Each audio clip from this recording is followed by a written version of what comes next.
So before I start this video, I just want to let you guys know that Alienware is releasing a 25-inch IPS 360Hz monitor with NVIDIA G-Sync, more than likely a 1 millisecond response time monitor later this year, and I'm pretty sure that monitor is going to be better than all three mentioned in this comparison. But obviously it's not out yet, so I haven't reviewed it, but more than likely I will be reviewing it on the channel, so be sure to subscribe and stay tuned so that we can review that one, as well as the Asus 360Hz monitor also coming out later this year. And maybe I'll do a direct comparison between those two as well. Who knows? Who knows? Hey, what is up, guys, and welcome back to Too Much Tech. And in today's video, we're going to be comparing the three Alienware 240Hz gaming monitors, the 25-inch TN panel from 2017, the 27-inch IPS panel from 2019, and the new 25-inch IPS panel from 2020. And we are finally going to be putting to rest, is IPS actually better or worse than TN panels for gaming? Let's do a quick spec rundown for each. They all feature a 1080p resolution. They all have AMD FreeSync and are G-Sync compatible. They are all 240Hz 1 millisecond response time monitors. The only differences being that the oldest version on the list is a TN panel and the two newer versions are IPS. The oldest on the list was released back in June of 2017. Then the 27-inch version that is IPS that came with the first round of upgrades and design overhaul came out in October of 2019, and then the newest 25-inch version, also now available in white with the same upgrades that the 27-inch received, is available in March of 2020. Let's talk about the design real quick because it's probably going to be the quickest comparison. Obviously the one from 2017 has all the old Alienware industrial looking design language, and the newer versions have the more updated, more modern, still kind of futuristic Alienware design language as well. On the 27-inch, I really do dig that white color scheme. They don't currently have a black version available, but with the 25-inch, at first they only had the black version available for sale, but recently they did just release the white version with the exact same specs now available to purchase. In terms of adjustability between all of them, they are all tilt, height, and swivel adjustable. They all do feature some sort of cable managing. The bases on all of them are all huge. They all feature 2 HDMIs, 1 display port, and 4 USB ports with USB 3.0 pass-through. And really maybe the only differences on the outside is just the placement of the buttons. So on the newer monitors, the buttons are in a vertical orientation, are on the back of the monitor. On the older version of the monitor, the buttons are in a horizontal orientation and are at the bottom of the monitor. Again, they all feature a 240Hz refresh rate, so they all have that blazing fast refresh rate that is really going to get rid of a lot of motion blur that you get on like maybe a 60Hz monitor or even a 120 or 144Hz monitor.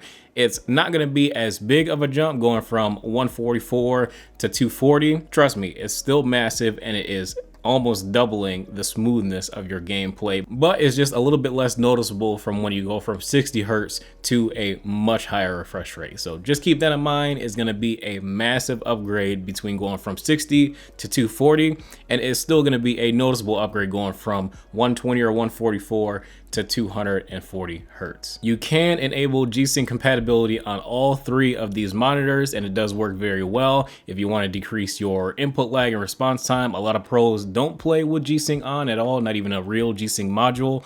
But just to let you know and keep you aware, there is no official G-Sync module except for the older design with the real G-Sync module that was a bit of a premium. I think that one is still being sold. It's a little bit hard to find, and it's kind of expensive. Honestly speaking, I don't really think that going for the G-Sync version is really worth it. But in terms of design, which one do I like the best? I like the 27-inch version the best in terms of the design and color aesthetic. I'm pretty sure that I will feel the exact same way about the 25-inch version with the white color scheme, just because I got my whole Stormtrooper vibe going on with my PC and stuff like that right now. So I'd rather keep that going with the monitor. All right, guys, so this is going to be part of the performance portion of this video, just talking about how the motion blur is affected between the different response times of all three monitors. So real quick, we're going to go through all three of them, all three different response times. Did the UFO testing for all of them. I just used my iPhone 11 Pro, 1080p 60 capture, obviously to get good FPS. We're just gonna look and see how much smearing there is between all three, which one maintains sharpness, and then at the end of the video, I'm gonna talk about the realistic experience. But you'll see there's a green circle around the specific response time that I feel gave me the best in-game viewing experience per monitor, and they're all a little bit different too, so let's get into it. So the 25-inch, after doing the UFO test, I came to realize that the fast preset was the one that showed the least amount of motion blur and maintained the most clarity, which would put it at the second fastest response time, which is probably somewhere between 2 and 3 milliseconds, not 1 millisecond. With the super fast preset, you will definitely notice that it does feel slightly, ever so slightly snappier, but the amount of ghosting is ridiculous and it is extremely noticeable. The normal preset is just borderline unusable. I would not recommend it. It's really slow and you're not taking advantage of this panel at all. So if anything, use the fast preset if you're going to buy this monitor. Looking at the second newest on the list is going to be the 27-inch IPS version. With this version, you can use it on the extreme preset and it's not nearly as bad as the super fast on the 25-inch.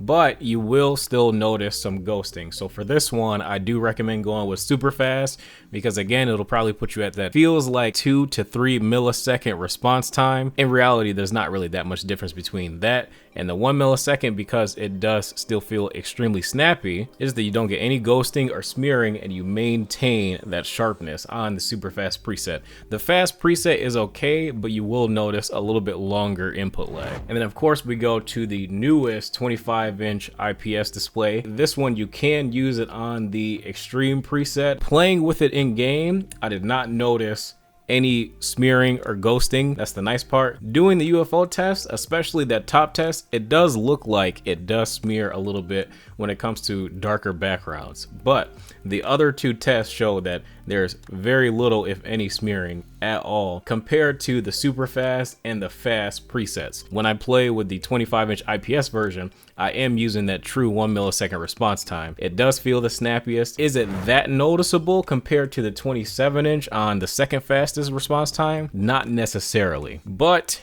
if you're after a definitive answer of which one is objectively the fastest when you're talking about the on-screen display and setting it to the fastest response time, of course the 25-inch is gonna win in all cases because on the box, Alienware says true 1 millisecond response time. Honestly speaking, that 100% is the case with the 25-inch IPS version. Okay, now that we've gone on and on and on and on and on and on about the response time of each monitor, let's be realistic here for a second.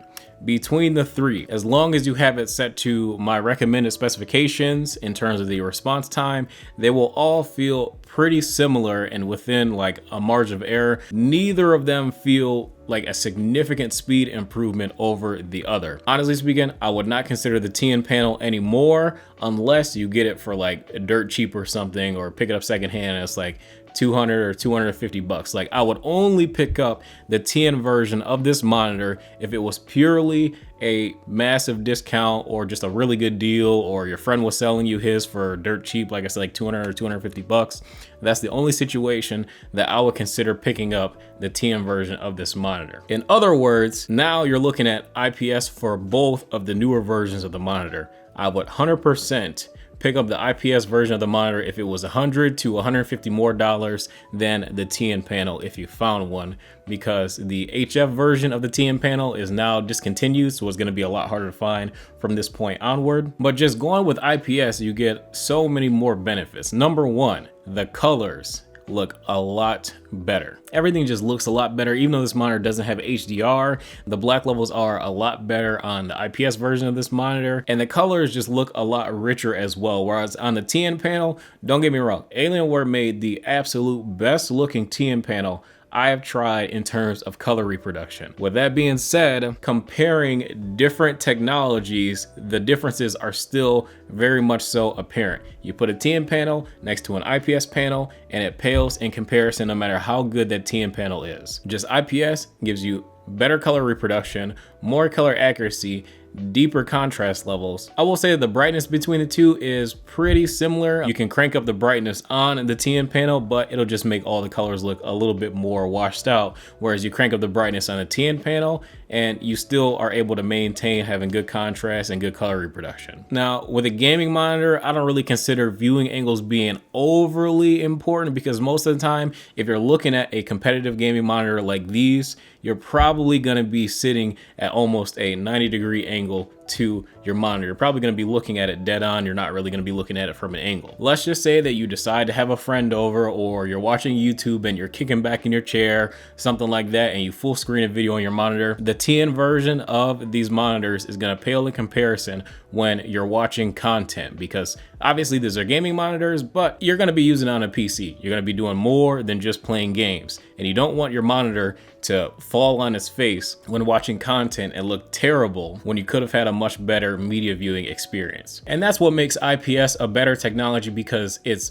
better at doing a lot of things. TN is good for just gaming, but now that IPS has really caught up to the gaming performance of a TN panel in terms of just having a good solid 1080p resolution experience, I wouldn't sacrifice the media viewing experience anymore, because now you get both the performance and you get the enjoyment of having the better technology. Not to mention that both these monitors now have RGB lights on the back, and we know that RGB increases FPS. Like, let's be real here. Now you can have the RGB backsplash hitting the back of your wall, and it just looks really cool. You can control it in the on-screen display, so you don't have to download any software. It just looks really cool. So now that we have pushed out the old one from this comparison, I'm not saying that the old monitor is bad by any means. It's just that now that the newer ones are available with better technology, I would no longer consider picking up the old one new if it was up to me. Comparing the 25-inch IPS versus the 27-inch version IPS monitor, at that point, I would pick purely based on your screen size preference. I would go with a 27-inch if I really want a little bit bigger screen. I would go with the 25-inch if I prefer to have slightly better pixel density and have a little bit more of a focused screen.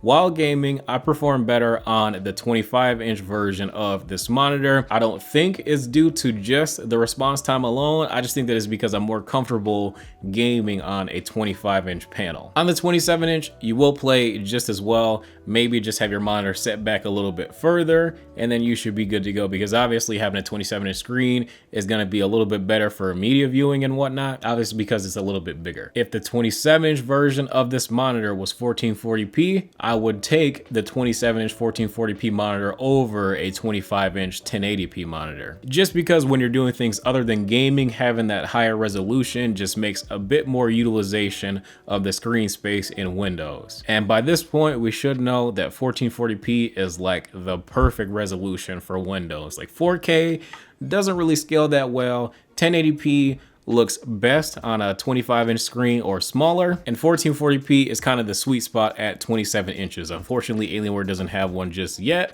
but I'm hoping that within the next year and a half or 2 years, Alienware will have a 27-inch version with 1440p and 240 hertz, as well as IPS. That would be amazing. If you're gonna pick based on the speed alone, if that is the only factor that you're going after, I'm gonna have to say that the 25-inch version is objectively the best. All three of them having a relatively similar gaming experience. Again, I would axe the 25-inch TN panel, and I would just pick based on the screen size between the 25-inch and 27-inch IPS monitors. That's what I would heavily base my decision on, because if you get a screen that's a little bit too small, you're gonna be unhappy with your purchase. If you get something that is not gonna fit in the color scheme of your build, you may not be happy with your purchase if you really care that much. But personally, I would go with the 25-inch version if it's gonna be my main gaming monitor, and even if I'm gonna use it for a little bit of content creation too, because both the 25-inch and the 27-inch are both very color accurate. Can you go wrong with going with all three monitor choices?